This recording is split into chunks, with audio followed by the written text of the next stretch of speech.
Well, we are starting today with slow cooker mutton. So this is just lamb shoulder on the bone, and I've decided to use the last of last night's red wine, believe it or not, rosemary and garlic, and that is going on low. It's first thing on the morning now, probably for 8 to 10 hours. It'll be absolutely delicious. Well, a busy one in the kitchen today. So I'm in the middle of cooking some chicken thighs. This is going to be pressure canning cooking for the winter pantry shelf. I took a load of thighs out of the freezer as part of the freezer inventory that we did just the other day, and those the intention was to use those for pressure canning. So that's what I'm getting on with now. The recipe is not too difficult. It looks like it's going to be a cold pack, but I haven't gone through it all completely. I'm looking down at the dogs because I've got Annie at my feet, because yet again she's not 100%. So Annie's our big dog, for those that don't know. She's not 100%. It's probably something to do with the season, but she's not going to the toilet properly and things like that. But we always have this with her. She's there's always something or other wrong with her. So at the moment I've actually got some sweet potatoes cooking for her, because I've just read the pumpkin puree, and that's the closest I've got to pumpkin at the moment. Helps them pass things through. So she's at my feet. I'll show you what she's doing. And she's just had a carrot as well, because apparently carrots are good for them for fibre. So while I'm doing this, she's sat keeping an eye on me and supervising. And there's quite a few other things I want to get done in the kitchen today. I picked up some peppers when we went to Tesco. They were yellow sticker peppers. Why are these yellow sticker? I have no idea. They were absolutely perfect. So they were 12 pence each from 50 pence. So we're going to get those fermented as well, actually. So there's quite a few things I want to get done today. It is due to rain outside. Stephen is busy with a project that I haven't yet spoke about on YouTube, I don't think. I've mentioned it on Instagram, so I'll show you that shortly when I go out. But for now, I'm going to rescue Annie, because the little dog's come in to check on her and see how she's doing. So there she is. That in front of her is an apple. Apparently they don't like apples, but again, that was another option. Are you taking care of her, Buster? Hello, my darling. Oh, he's gone for the apple. So she's finding herself, but as I say, she's just not 100% going to the toilet properly. So we'll keep an eye on her. But for now, she's laying on my crochet blankets, which she shouldn't be. But when we're poorly, we always get extras, don't we? Oh, there's the apple gone. This recipe is, as I say, it was Asian inspired, and what I'm planning on using it for is basically to start off stir fries and things like that when it's just Stephen and I, or when we're just wanting something really quick. This is thighs, and that's why I say Stephen and I, because the kids aren't totally convinced on chicken thighs. So it's a sort of a soy sauce, honey based recipe that you can use for anything along that. You could use it for soups and things like that as well, or starting off, as I say, stir fries and that kind of stuff. But it does ask for apple cider vinegar. Now, although I've got apple cider vinegar, I've also got some kombucha that I've left too long fermenting, and it's turned into kombucha vinegar, which is really good, to be honest, because that's something that you can use. So instead of using the apple cider vinegar, I'm going to use the kombucha vinegar, and I'm going to get that bottled up as kombucha vinegar, make a fresh batch of tea so that we can start having the kombucha drink as kombucha tea rather than kombucha vinegar.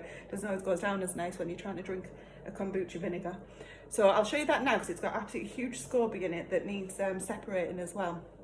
This is what you've just seen me take off the shelf, and that SCOBY, which is the alien looking thing in there, is absolutely massive. So it does need thinning out a bit, and it needs fresh tea too, because all of these bits that you see here, they're the new SCOBYs. This is all new life. So that's good from a fermenting point of view, but it's not really particularly nice to drink. So that'll get strained, and as I say, I'll put this in some new tea. But for now, I need to add in, that's tomato paste left in there, and this is my little mix that I'm making up for the chicken thighs. We'll get busy with that, but I need how much do I need? A quarter of a cup of this vinegar to start off with, and then we'll need some of this vinegar to retain about 100 ml of it. If I make a litre, you need about 10% to start off my next batch as well, to kickstart the next lot. We've just eaten. The canner is just coming up to pressure, so I thought I'd take a minute to show you what's going on behind me, which I've been putting on the Instagram stories, and I alluded to earlier. So this is Stephen's project, at least for him to start while he's on holiday, because I'm not sure we'll be able to get it finished. I'm saying that because I know he can hear. There's no way he'll be able to get it finished. So this here is literally just outside our back garden, and what we're trying to do is a kind of an outdoor off-grid-ish kitchen. When we say off-grid, we will have electricity is still in this barn, which is the stores room and all the other bits and pieces in there. But this area here will just be for log burning, and then we're going to have gas bottles as well, possibly. So obviously not from the mains, which is why I'm still calling it off-grid. But what was here before, we had a few trees. I think I've got some clips of those coming out. And we just had the little fire pit, and where we used to just sit on the logs that Stephen turned into chairs. And it wasn't really giving us anything of any value, to be quite honest. So we thought, well, we'll turn it into an outdoor kitchen, and it's going to have a proper roof on it, so that we can use this and be outdoors more, even when the weather's not too favourable. Obviously when it's stormy and things like that, we might choose not to, but I think it'll be ideal for an outdoor kitchen. We've got the vision, we know what we want, and now Stephen's trying to put it into practice, so we're really excited. Unfortunately, this big tree here is going to have to come out. There was a little one next to it as well, which he's already taken out. But at the moment, he's busy, well, he's just digesting his lunch. But what he's doing at the minute is just taking these tiles off just to see how he can actually get into this building, because we're going to put another roof on that will fit in and just look completely natural and not out of place. So this is perfect. And in the meantime, the can has come up to pressure. My little jiggler's dancing. So that means that the pressure's right. I've just turned it down ever so slightly so that the heat's not as high as it was. And that's now going to rock away for 75 minutes while I get busy with some other things. I've made a right old mess, but we've got a 1 litre bottle of blackberry. I always say blackcurrant. Blackberry cordial bottled, and there's about half a pint left over, which is just going to go in the fridge, and then I'm going to get cleaned up here. My timer's just gone off. I'm steeping some tea leaves for the next lot of kombucha, and that needs to be strained now, and then that's going to come back down completely to room temperature, otherwise it'll kill off the scoby, so that can just sit there and get happy. I'm going to pop this in the fridge. The pressure canner is still going, and I've also got some stock going on in the Instant Pot and in the slow cooker, so it's a busy old kitchen day. So the Instant Pot should be done soon. The slow cooker's been on since yesterday, and I'll just combine those two and we'll get them canned up either later on today, tomorrow. We'll just see what happens. Well, probably not tomorrow actually, because we're going out for the day tomorrow, but I'm really pleased with that. It looks delicious. In fact, it is delicious, doesn't just look it. So that's that bottled. I'm actually going to do, sorry for the close-up, I'm actually going to do a separate video on how I make the cordial, and you can apply it for any of the berries, not just for the blackberries, or the brambles as we call them, which are out at the moment. You can apply it to any of the fruits. I'm going to be doing that separately. I just wanted to get this isn't for shelf stable, it's not sanitized, and it's not water bathed or anything. So I'm going to do a separate video, which I've been asked to do, to make it shelf stable, and then obviously it can last through the winter and into next year and beyond if needed. So I'll get that videoed. I think we're going to go foraging again on Wednesday, so I'll probably video that on Wednesday. It's Monday now, I'm losing track of the days, so Stephen's first day off. Anyway, I'll get that videoed Wednesday, and it'll be out at some point, and that'll be for cordial, and we might have something else in there as well, but we'll wait and see. Coming up to 3 o'clock, and it's been such a busy day in the kitchen. What I've just done is I'm in the middle of adding my frozen blackcurrants. No, I'm in the middle of adding my frozen blackberries. Try again. To my rum toff. So this is the Christmas drink that I'm making, which is basically layers of fruit, sugar and alcohol. So for every 500 grams of fruit, you put in 250 grams of sugar, and then just keep topping it up with alcohol. I think traditionally it's supposed to be rum, but we're doing gin this year because that's what works for us. And I've just added the starting on the autumn fruit, which is the brambles. I'm just going to say brambles because that's, everybody knows what I mean. And just added the sugar into that. I'll check later when the sugar's all dissolved to see if we need to top it up with gin. I'm just putting cling film on the top because I'm going to put 2 bags of water in to basically submerge the fruit, because you don't want it to come above, you want it to be submerged all the time basically, so that we don't risk introducing mould. Other things that I've been doing, I've taken the tomatoes that are dehydrated, I've turned some into powder. I've put some over on the shelf for snacks, which are the ones that had the salt, the nutritional yeast and all that good stuff on. And the other ones that I just dehydrated completely plain, I've actually vac packed and froze, which sounds counterproductive. but they're a little bit tacky still, and I didn't want to put the dehydrator back on, and they don't take up much space in the freezer. When it comes to wanting to use them in the winter, all I'll do is take a few out and reseal it. As you can hear, Stephen's still busy out there. I'll show you the work that he's got up to shortly. I'm going to keep getting busy here.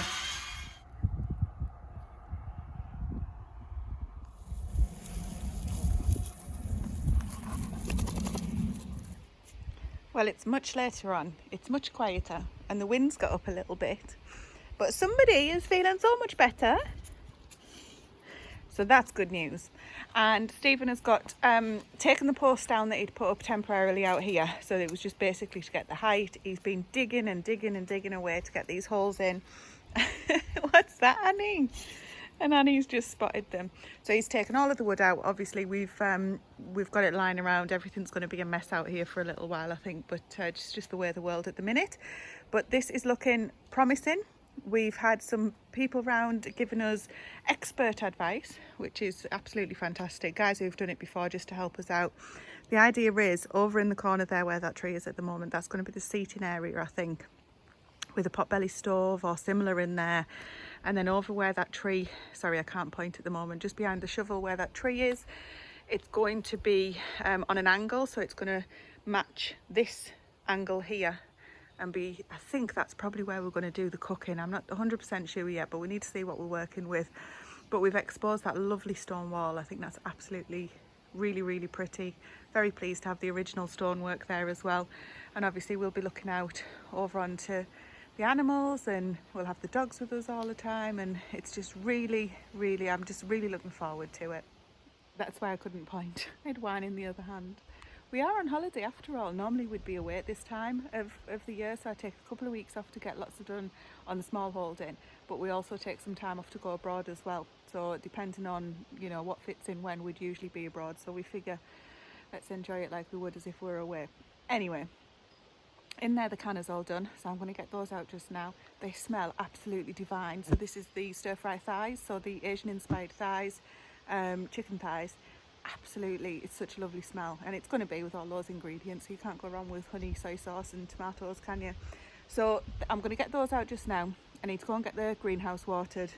Annie's looking a lot better, she's feeling a lot better. Stephen's happy with the work he's got done, and I've got lots of good stuff done in the kitchen today, so I'm really pleased. A very productive day. Tomorrow's going to be a family day. As I said, we're going to go to the seaside. We're going to there's a few antique shops there actually, so one thing that we're wanting to do is finish off the wall in the kitchen, the big bare wall that's near the table that we eat at. We're undecided as to what to do there, but there's a few antique shops apparently in Scarborough. Stephen had a little bit of research, and that's great for us because we'll be able to have a little look in. The kids don't have to come, they can get an ice cream and sit on the front or something, and hopefully we'll find something for those walls while we're off. But in the meantime, I'm going to go over and get the greenhouse watered. The vegetables are just roasting in the oven at the minute. The lamb is looking so good. Oh my goodness, it's so tender. And literally I've done cheated a bit because I've done gravy granules with the sauce that was there, so it was just the red wine, but obviously all the alcohol has evaporated by now, so just as well really. Apart from that, after I watered the greenhouse, fed the family, I think we might sit down for the evening. So a bit of a shorter video than it has been, but I hope you enjoy it. A little bit of insight as to what we get up to on our days off the paid job.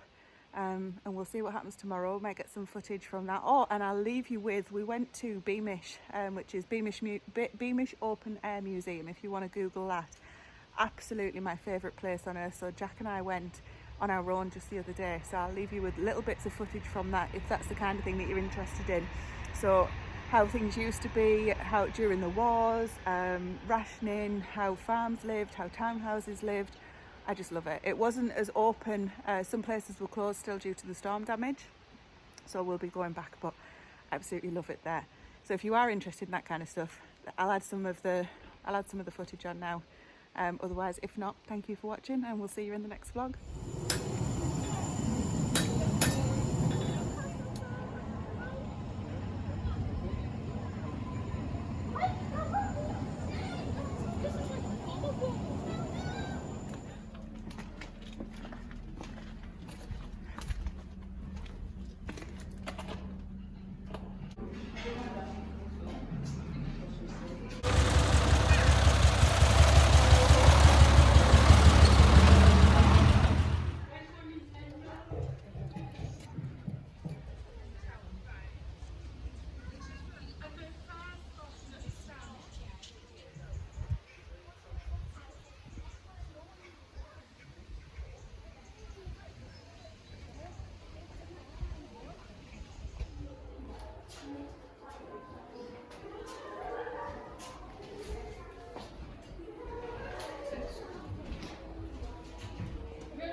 Here's a stem there.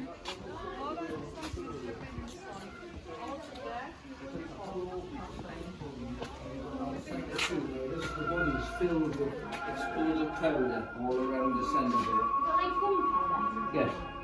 Yeah. They've grown since we were last here.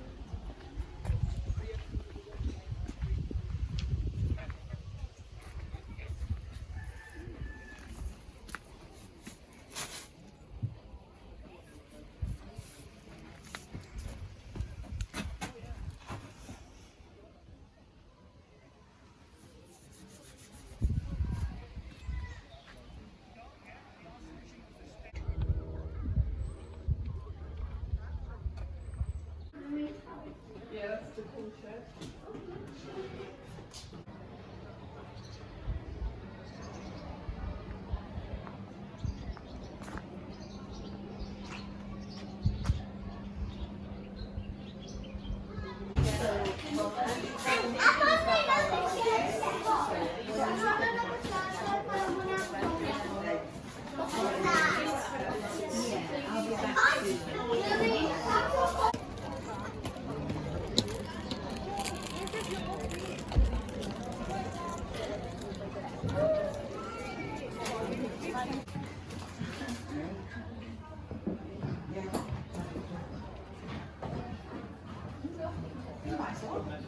Oh, thank you.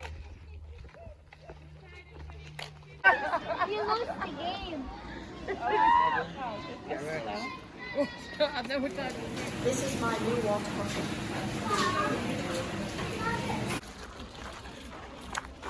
What's this?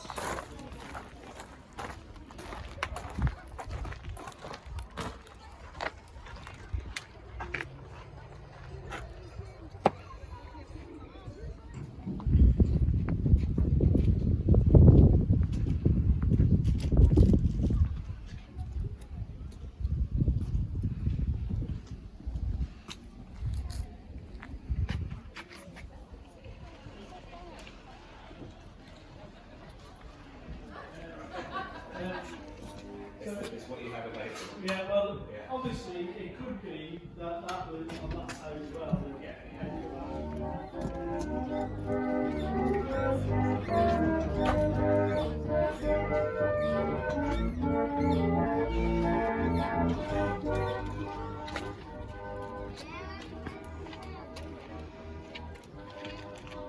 It's a guy just sat at the gate.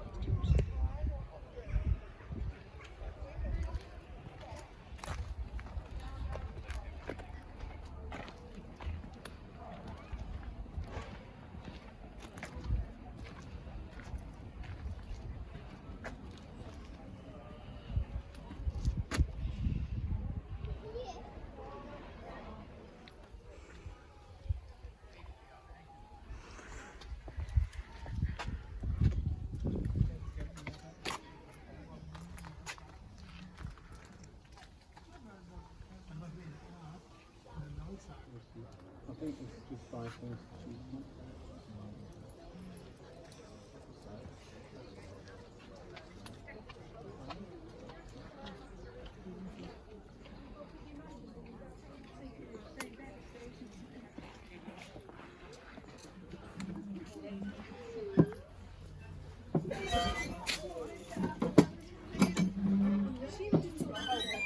It's very patterny.